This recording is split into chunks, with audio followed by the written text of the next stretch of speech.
첫째, 시세 조종 세력 중 누구도 피고인에게 시세 조종에 관하여 직접 알려준 바가 있다고 진술하는 사람이 없어서 피고인이 시세 조종에 있어서 어떠한 역할을 수행하였는지에 관한 자료가 없습니다.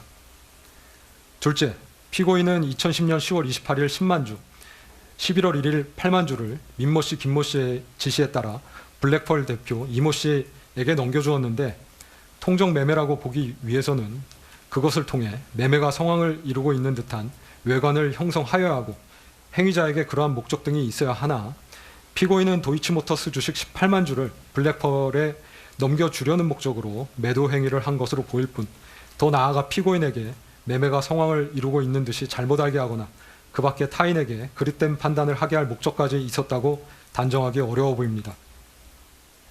셋째, 피고인은 2011년 1월 13일 블랙펄 측과 수익금을 정산하면서 대신증권에 있던 주식을 블랙펄 측에서 일방적으로 할인율을 정하여 블록딜로 매각한 것에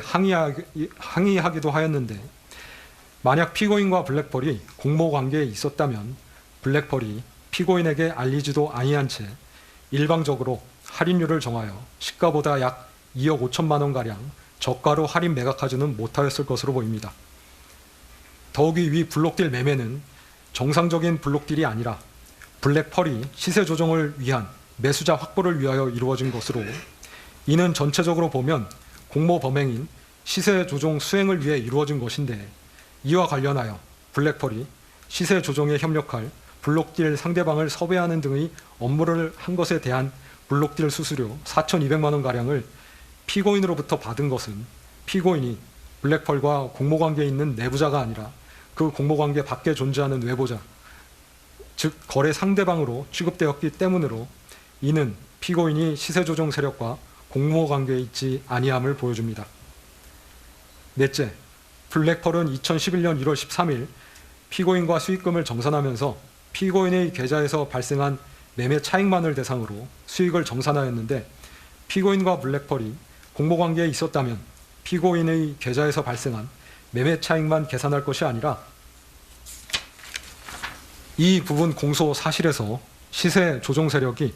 시세 조종에 사용한 다른 계좌들 20여 개에서 발생한 매매 차익도 함께 고려하여 정산을 하였어야 할 것인데 그와 같은 형태로 정산이 이루어진 바 없습니다. 이러한 사정들 때문에 시세 조종 세력이 피고인을 공동정범으로 여기며 함께 범행을 수행하려는 의사가 있었다고 보이지 않습니다. 따라서 가사 피고인이 시세 조종 행위에 대한 인식이 있으면서 이를 용인하였다 하더라도 피고인에게 방조의 성립은 변론으로 하더라도 공동정범이 성립할 수는 없다고 보입니다. 이 사건에서 방조의 성립 여부는 공방의 대상이 아니었기 때문에 방조의 성립 여부에 관하여는 더 나아가 판단하지 아니합니다. 다음으로 2011년 1월 14일경부터 2012년 12월 5일경까지 이루어진 시세 조종 행위에 관하여 보면 피고인은 2011년 1월 13일 정산을 마침과 동시에 블랙펄에 맡겼던 도이치모터스 주식 1인 매매를 종료하였고 2011년 1월 14일경부터 2012년 12월 5일경까지 이 사건 대신증권 계좌, 이 사건 하나투자증권 계좌에서 이루어진 도이치모터스 주식 매매 중 이 사건 공소사실에 포함된 것은 2011년 3월 30일 2만 3천 주를 하나투자증권 계좌로 매수한 것, 2012년 7월 25일경부터 2012년 8월 9일경까지 19,635주를 하나투자증권 계좌로 매수한 것인데 이러한 하나투자증권 계좌 관련된 매매는 공범으로 기소된 시세 조종 세력에 대한 선행 확정 판결에서 시세 조정에 이용된 계좌로 인정되지 아니하였고 위 행위들은 피고인이 독자적 판단 하에 매수한 것으로 보일 뿐 시세 조정 세력과의 의사연락 하에 매수하였다고 인정할 만한 증거가 부족합니다. 더욱이 위와 같이 매수된 주식은 이 사건 공소사실 기재 기간 중에 매도되지도 아니하였습니다. 공소사실 중 그 외의 기간에 이루어진 타인 계좌에서의 주식 매매 관련하여서는 피고인이 관여하였다고 볼 증거가 없습니다. 나아가 공소 시효에 관하여 살펴보겠습니다.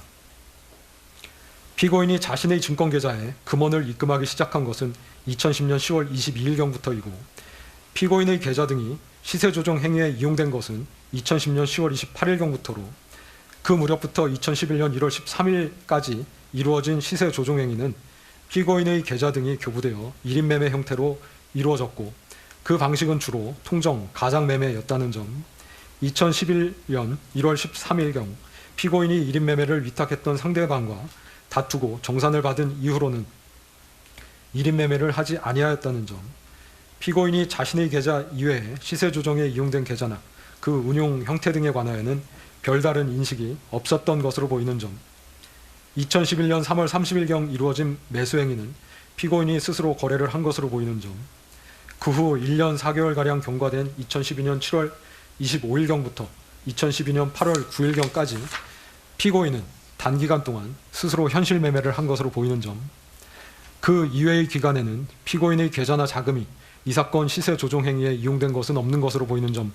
등을 종합하여 보면 2010년 10월 22일경부터 2011년 1월 13일경까지 이루어진 행위, 2011년 3월 30일경 매수 행위, 2012년 7월 25일경부터 2012년 8월 9일경까지 이루어진 행위는 주식거래의 주체 및 운용 형태, 시간적 이격 등에 비추어 그 전체에 대하여 범위의 단일성과 계속성이 인정된다고 보기 어려우므로 2010년 10월 22일경부터 2011년 1월 13일경까지 이루어진 행위, 2011년 3월 30일경 매수 행위, 2012년 7월 25일경부터 2012년 8월 9일경까지 이루어진 행위는 각각 별개로 공소시효가 진행한다고 봄이 상당합니다. 따라서 2010년 10월 22일경부터 2011년 1월 13일경까지 이루어진 행위는 2011년 1월 13일경부터 2011년 3월 30일경 매수 행위는 2011년 3월 30일경부터 공소시효가 진행되어 각 2021년 1월 13일 및 2021년 3월 30일에 10년의 공소시효가 도과되었다고 보입니다. 그 외에 2012년 7월 25일경부터 2012년 8월 9일경까지 이루어진 행위는 공범으로 기소된 시세 조종 세력에 대한 선행 확정 판결에 의하여 공소시효가 중단되었으므로 공소시효가 완성되지는 아니하였으나 앞서 살핀 것처럼 범죄 증명이 없습니다. 포괄일죄로 기소된 공소사실 중 일부에 대하여는 공소시효가 완성되었고 일부에 대하여는 유죄의 증거가 없을 경우 면소 부분은 이유에서 설명하면 족하고 주문에서는 무죄 표시를 하는 것이 판례이기 때문에 이 부분 공소사실에 관하여는 주문에서 무죄를 선고하기로 합니다.